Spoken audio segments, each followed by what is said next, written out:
Hello everyone, আজ আমি আপনাদের সঙ্গে একটা ডিনারের রেসিপি শেয়ার করছি। আজ ডিনারে বানাবো হচ্ছে ব্ল্যাক চানার কারি। ঠিক আছে, তার মধ্যে আমি একটা বড় সাইজের আলু দিয়েছি। আলুটা ম্যাশ করে দেওয়ার জন্য কোনো রকম কিন্তু কাটাকুটি করিনি। প্রেসার কুকারে হলুদ আর লবণ দিয়ে আমি দুটোর মতো সিটি দিয়ে নিয়েছি, তাহলেই কিন্তু সিদ্ধ হয়ে যাবে। আর যে যেমন একটু পছন্দ করবেন সেরকম সিদ্ধটা করবেন। ঠিক আছে, আর আমার মনে হয় এই ব্ল্যাক চানা এমনি যে কোনো চানা ডাল একটু ভালোভাবে সিদ্ধ হলে কিন্তু খেতে বেশ ভালো লাগে, একটু গ্রেভি টাইপের হয়ে যায়। আর এদিকে আমি একটা বড় সাইজের পেঁয়াজ কেটে নিয়েছি, তারপরে কড়াই দিয়ে দিয়েছি সরিষার তেল। আমি দিয়েছি হচ্ছে পিওর যে কোল্ড প্রেস কাচ্চিঘানির সর্ষের তেলটা হয় সেটাই দিয়েছি, আর এটাই বেশিরভাগ খাওয়া হয়, কোল্ড প্রেসের তেলই আমাদের বেশিরভাগটা খাওয়া হয়। তারপরে তেলটা গরম হয়ে যাওয়ার পর দিয়ে দিচ্ছি পেঁয়াজটা কিন্তু ব্রাউন হওয়া পর্যন্ত ভেজে নিতে হবে। আর দিয়ে দিচ্ছি একটা কুচি করে কেটে রাখা একটা টমেটো। তারপরে আমি কিছুটা লবণ দিয়ে দিয়েছি, তাহলে টমেটোটা তাড়াতাড়ি একটু গলে যাবে। ওইদিকে কিন্তু আমার প্রেসার কুকারে সিটি দিয়ে সিদ্ধ হয়ে গেছে চানাটা। তারপরে আদা রসুন কাঁচা লঙ্কার পেস্ট বানিয়েছিলাম, পেস্ট মানে এমনি থেতো করে দিয়েছিলাম হামালদস্তার মধ্যে, ওটা দিয়ে দিয়েছি মশলায়। আর কিছু বেসিক মশলা দিয়েছি, হলুদ গুঁড়ো, লঙ্কার গুঁড়ো, জিরের গুঁড়ো, ধনিয়ার গুঁড়ো। এই বেসিক মশলাতে কিন্তু এই চানার ডাল খেতে কিন্তু দুর্দান্ত স্বাদ হয়।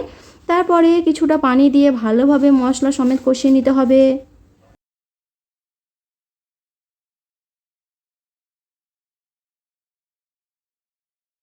মিডিয়াম টু লো আছে ভালোভাবে কষিয়ে নিতে হবে যতক্ষণ না উপর থেকে তেল ছেড়ে আসছে। যে কোনো রান্নার কষানোর উপরই কিন্তু রান্নার টেস্টটা বজায় থাকে, আর যত ভালোভাবে কষাবেন তত কিন্তু রান্নাটা টেস্ট হবে, তরকারিটা স্বাদ হবে। এরপরে আমি চানা আলুটা যে বয়েল করে রেখেছিলাম সেটা মশলার মধ্যে দিয়ে দিচ্ছি, আর এই আলুগুলো আমি এভাবেই একটু হালকা করে ভেঙে নিচ্ছি।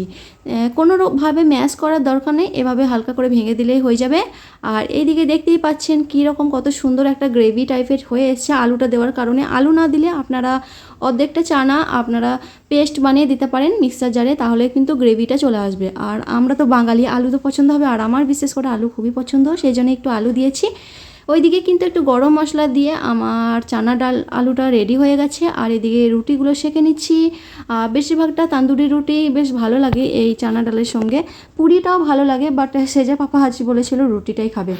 এরপরে আমরা ডিনারের জন্য সার্ভ করে নিচ্ছি। কিছু ভাত ছিল, মানে দুপুরে যে ভাত খেয়েছিলাম সেই ভাতটা বেঁচে গেছিলো, সেটা আমি করে নিচ্ছি জিরা রাইস। আর এই চানা আলু সবজি নিয়ে নিচ্ছি, স্যালাড ছিল, আর ছিল রুটি।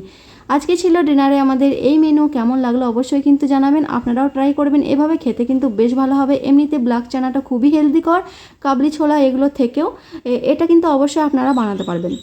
ঠিক আছে, দেখা হচ্ছে পরের কোনো নতুন ব্লগ ভিডিওতে। ওকে বাই, আল্লাহ হাফিজ।